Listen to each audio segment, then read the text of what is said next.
का म्हणलं का? पोरीचं काम घेऊन चालली म्हणतो तो पुण्याले. अच्छा अच्छा. हा हा. एकटीच? एकटी नाही तर काल 10 जणांना नेणार आहे. शुभम मामा चालला संग. शिव मामा कोण? पोरी काढणारा. अच्छा. कुठं आहे? हम्म. कुठच्या गावी? कुठच्या?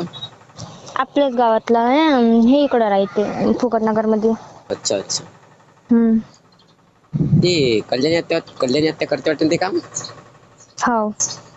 सोडलं का? नाही. बापा म्हणजे आपल्याच तर गावात दिसते घरापाशी. मोबाईल वर काम करत असते यायनी. अच्छा असं आहे का? तिचे काम तिले जेल झालती ना ह्या कामासाठी. हा हा. तर म्हणून ते फक्त मोबाईल वर करते जात नाही कुठं. आता जर तिचं नील झालं ते तर जाते मग. अच्छा. तिचा नवरा?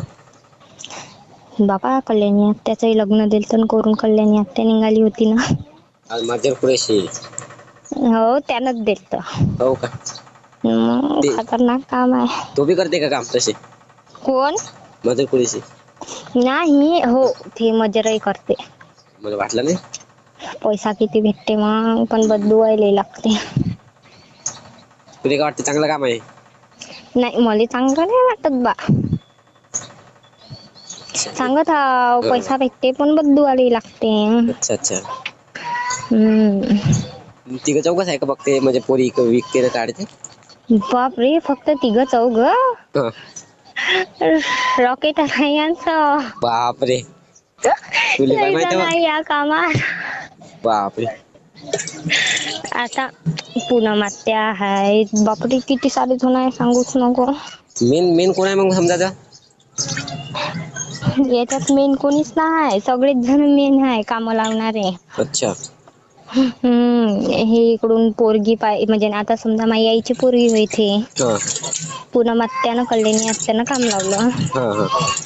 घेऊन जा लागते एका जणाले आधार कार्ड लावा लागते ना तिथं. हा हा.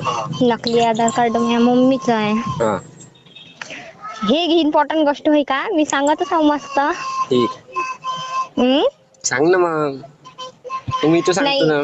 अरे मग सांगतो ना तुले मी. तर मम्मी चालली पुण्याले. अच्छा. हम्म. असं का? हो.